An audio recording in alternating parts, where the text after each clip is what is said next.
Kusuma dan rekan saya Adi Sagita. Kami dari Uniksa ingin mewawancarai Bapak mengenai UMKM yang Bapak jalani. Dan untuk pertanyaannya akan dijelaskan oleh rekan saya. Baik Pak, selamat sore. Selamat sore. Pertanyaan dari saya itu usaha apa yang Bapak jalankan? Ini usaha lemari, lebih tepatnya furnitur.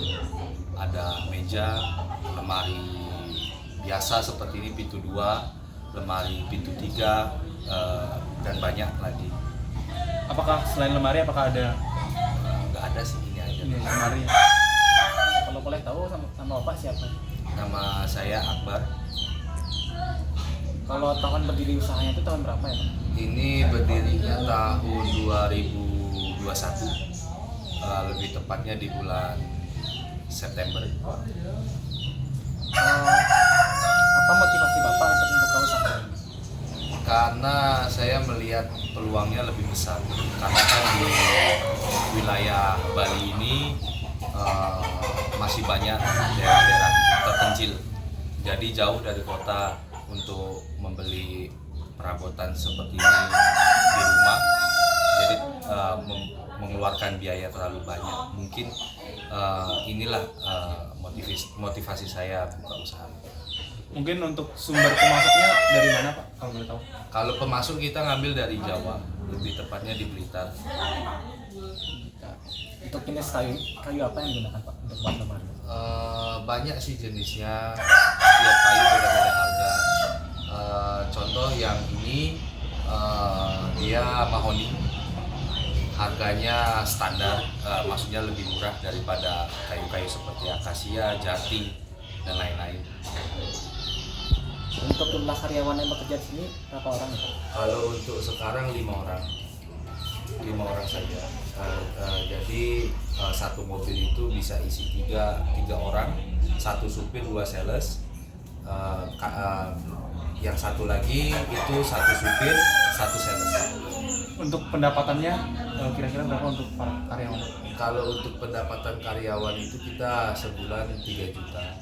Tapi kalau ada target bisa di atas itu. Kalau untuk jam kerjanya beroperasi dari pukul berapa ya Pak? Kalau jam kerja kita ya paling lambat jam 10. Nggak nentu sih, kadang tergantung karyawan aja. Tapi paling lambat itu jam 10. Dan juga gini Pak, gimana cara Bapak untuk mempertahankan usaha Bapak, UMKM Bapak, supaya tetap eksis lah?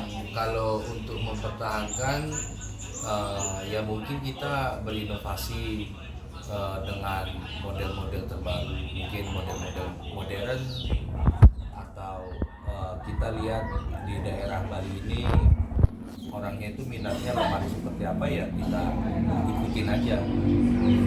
Apakah punya media sosial Pak? Kalau media sosial ada, tapi sekarang sudah tidak terlalu aktif di media sosial karena kita keliling. Kalau di UMKM Bapak ini apa ada budaya kerjanya itu Pak? Ya, Budaya atau tradisi kerjanya itu bagaimana? budaya tradisi kerja itu yang penting sih kita mengutamakan jujur, disiplin, peduli terhadap mobil, karena kan itu kan salah satu alat utama kita kan, jadi kita harus peduli sama mobil. Pak, biar menghadapi para pesaing gimana caranya? Untuk menghadapi para pesaing, ya kadang kita bermain dengan harga sih. Ya namanya usaha kan kadang ada untung ruginya kan, tapi kadang kita bekerja sama pesaing juga untuk sharing tentang pemasok di Blitar itu yang bagus mana, harganya yang paling murah mana, itu sih. Apakah gini juga Pak, apakah pernah dapat komplain dari para konsumen mungkin ketika Bapak menjual produk Bapak? Kalau komplain itu sih udah biasa, tapi kita terima aja, itu anggap kritikan. Nanti kan kita evaluasi mana yang jelek, kira-kira apa yang dikritik, ya itu kita perbaiki. Dalam pengambilan keputusan biasanya siapa saja yang terlibat Pak? Keputusan ya kadang saya melibatkan, lebih tepatnya sih saya melibatkan keluarga sih, karena kan ini kan saya menjalankan sendiri.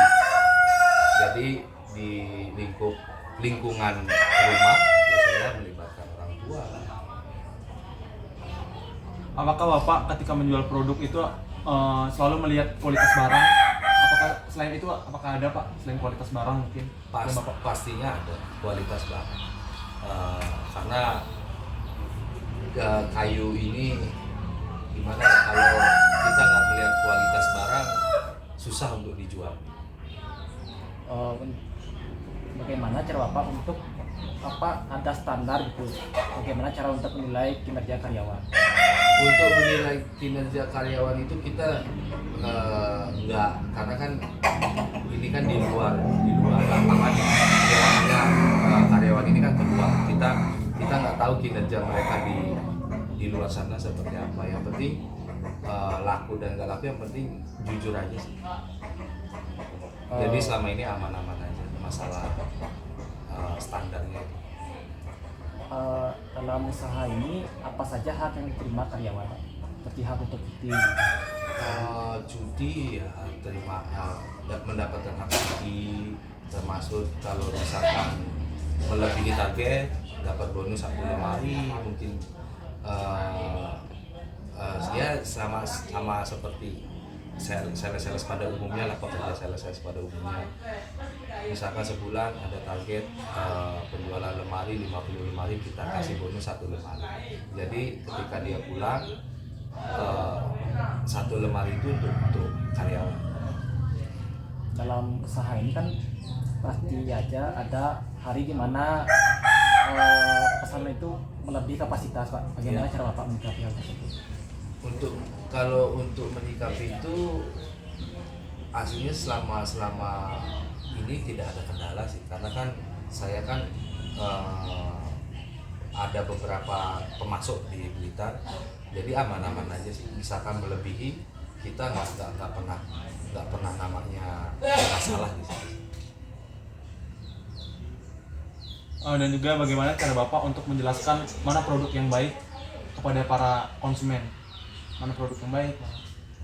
Kita ambil contoh seperti lemari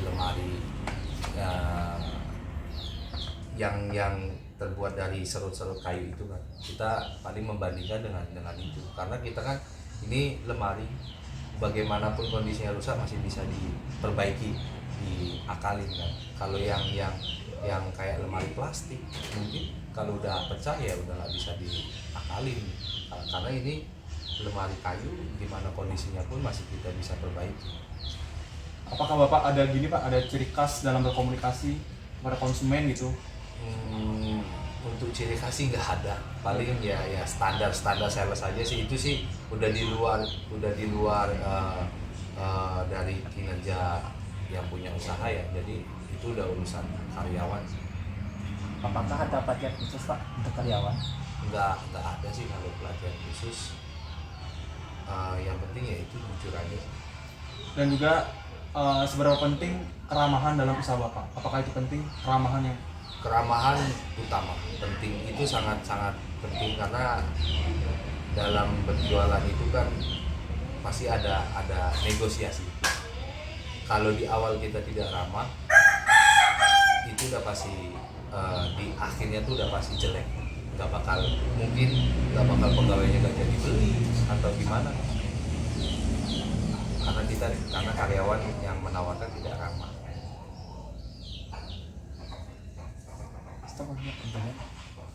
Udah menit tuh. Baik Pak, terima kasih atas sharing-sharingnya tadi. Sama-sama.